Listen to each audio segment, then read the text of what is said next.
How phobias impact daily life. Hey everyone, welcome back to the channel. It's your guy Zachy here, and if you're new, thanks for stopping by. I hope you're ready to talk about something that's surprisingly common, often misunderstood, and can seriously mess with your day-to-day life. Specific phobias. Whether you've ever sprinted away from a bee or avoided looking over a balcony, you might already know what I'm talking about. Today, we're diving deep into how these intense fears can shape and sometimes even take over daily life. So let's get right into it. Let's start with the basics. What is a specific phobia? It's not just being scared of something like clowns or heights. It's an intense, irrational fear of a particular object, situation, or activity.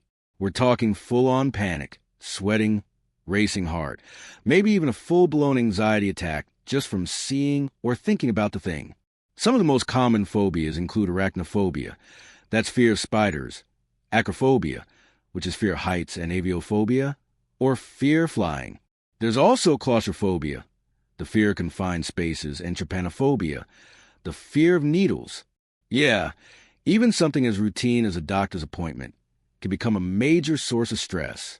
And just so you know, psychologists usually group these fears into 5 major categories. First, we got animal phobias. That's things like snakes, dogs, spiders. Then there's natural environment phobias, like being afraid of storms or deep water. The third type is blood injection injury phobias, so needles, medical procedures, even seeing blood. Fourth, there are situational phobias, which include things like flying, driving, or enclosed spaces. And finally, there's this fun catch-all category, other. That's where all the unique, super specific fears live, like the fear of choking, loud noises, or even certain textures. Yeah, it gets pretty specific.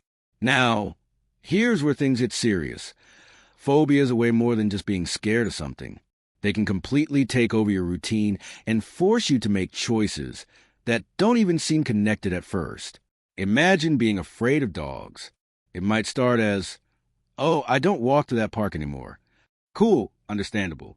But then it becomes, I don't visit my friend because they have a dog.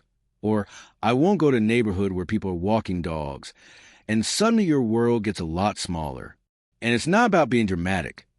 The fear is real, and your brain treats that fear as a legit danger signal. Take flying, for example. You might miss weddings, funerals, job interviews. Not because you don't care, but because the anxiety around boarding a plane is just too much. And it's not just avoiding planes. You might start turning down promotions that involve travel. You might dread planning a family vacation. The fear seeps into every little decision.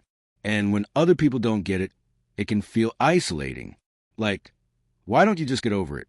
Trust me, if it were that easy, people would. Let's zoom in on daily life. Because phobias aren't always these huge, dramatic episodes. Sometimes they're quiet, sneaky, and just exhausting. If you're scared of insects, every room has to be inspected before you enter. Every rustle of leaves outside makes you jump. A picnic in the park? Nope, too risky. Even a simple walk around your neighborhood turns into a stress test if you see a bee buzzing nearby.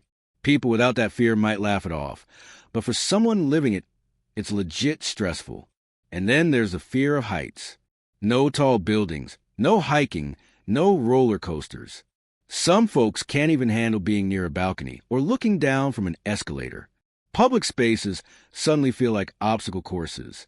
I knew someone who couldn't even watch drone footage without getting dizzy. Just the idea of altitude set them off. It messes with what should be normal, everyday stuff. What's really wild is how phobias mess with our social and work lives too. Imagine your co-workers want to do a zip-lining adventure for team building. Everyone's pumped, and you're just frozen. Do you speak up? Do you try to push through? Either way, the anxiety is real. Or maybe your job involves public speaking and you got glossophobia. Suddenly, weekly presentations become these monster events that keep you up all night. Your performance at work takes a hit, and the stress piles up. You start doubting yourself, even though you're totally capable. It affects friendships too. If you're afraid of driving, you might avoid road trips. If you're afraid of being in crowded places, you skip concerts and festivals. You turn down invitations, you stay home, and before you know it, loneliness kicks in. Phobias don't just block you from one thing. They block you from a whole bunch of experiences. And the worst part? You might feel too embarrassed to explain the real reason why. But here's the part one want you to hear loud and clear. You're not stuck with your phobia forever. There is help, and people do recover. One of the most effective treatments is cognitive behavioral therapy, or CBT. It helps you understand and reframe the thoughts that trigger your fear. There's also exposure therapy, where you gradually and safely face your fear, little by little. And before you roll your eyes, I know it sounds intense, but it works. It's not about throwing you into the deep end. It's about slowly rewiring your brain, so your fear loses its grip. Some folks even use virtual reality tools now, especially for fears like flying or public speaking. There are even mobile apps that walk you through breathing exercises and exposure steps at your own pace. The point is, you're not alone, and you don't have to tough it out silently. Help is out there, and it's more accessible than ever.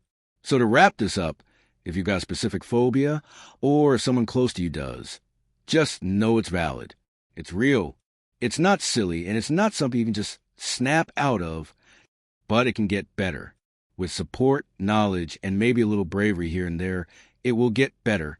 All right, fam, if you got something out of today's video, if you felt seen, if you learned something new, or even if you just enjoyed hanging out, go ahead and hit that like button.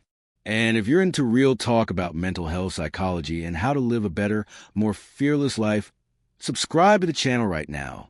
We got so much more coming your way, and I'd love to have you join the community here at Zakaprat. Thanks for watching. Take care of yourselves. And remember, your fear doesn't define you. You've got this. See you in the next one.